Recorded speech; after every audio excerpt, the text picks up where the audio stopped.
Hello friends, let us continue with the poem Amoretti LXXV, that is sonnet number 75 in the sonnet sequence of 89 sonnets by Edmund Spenser, and this is an English or Shakespearean sonnet as far as the type of this sonnet is concerned.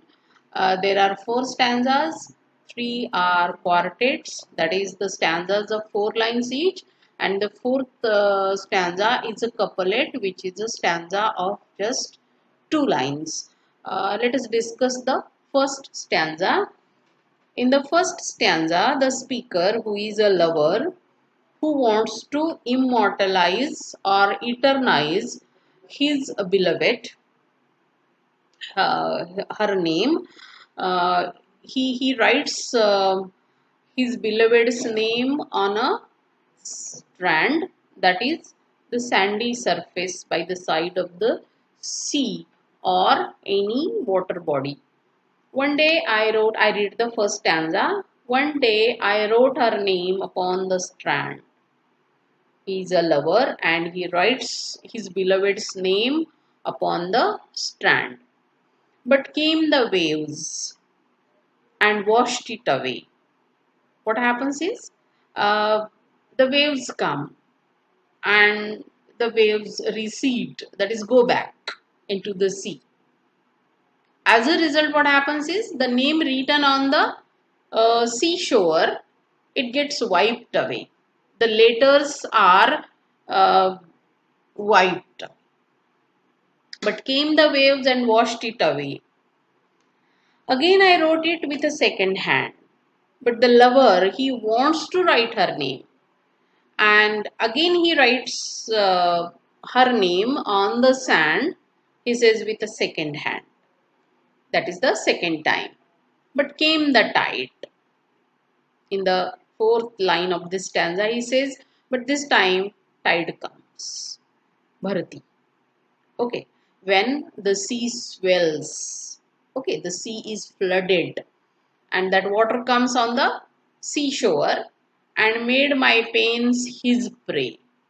And his pains, that is the efforts he has taken in writing the name of his beloved on the seashore, that is his pains, and made by pains his prey, prey, prey, victim, bhaksha.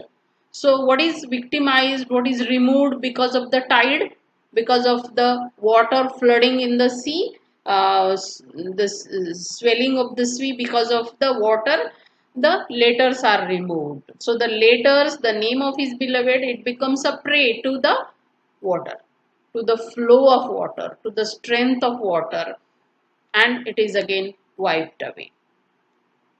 The second stanza. Vain man, said she. She is for the beloved, but the beloved is there and she's looking at the futile, the useless attempts of her lover in writing her name on the sand. Vain man, she says, you proud man. So here the meaning of vain is proud. Vain man, said she, that does in vain essay. So she says, in vain. Here, in vain is useless. She says, you are uselessly trying. Essay means to try, to attempt. She says, you are trying to write my name on the sand and that is useless. And in the second line of this second stanza, she says further, a mortal thing so to immortalize.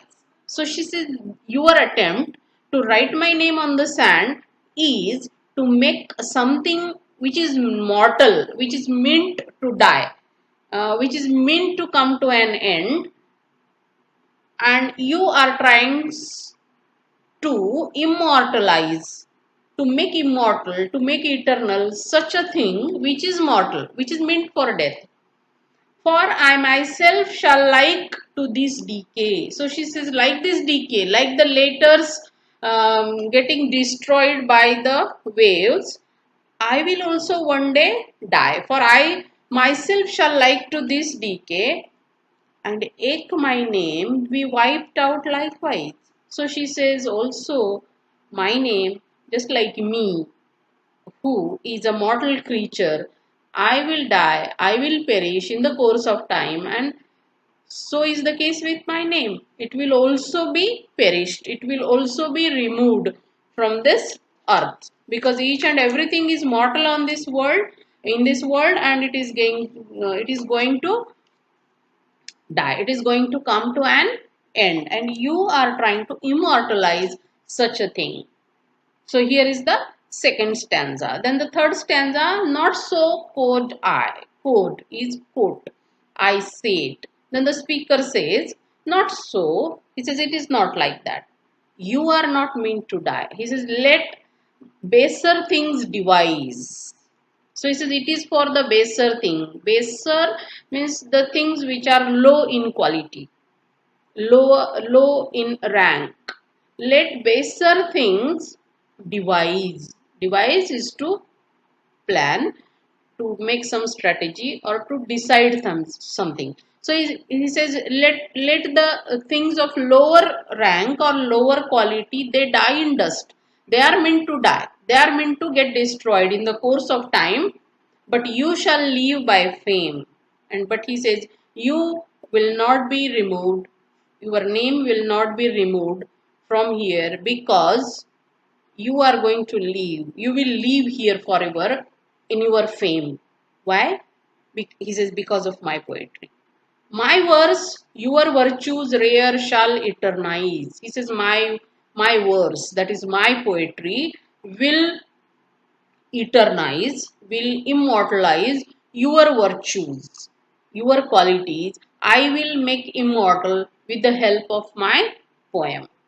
And in the heavens write your glorious name. And with the help of that fame, with the help of that poetry, you will be immortalized, you will be glorified in heaven also.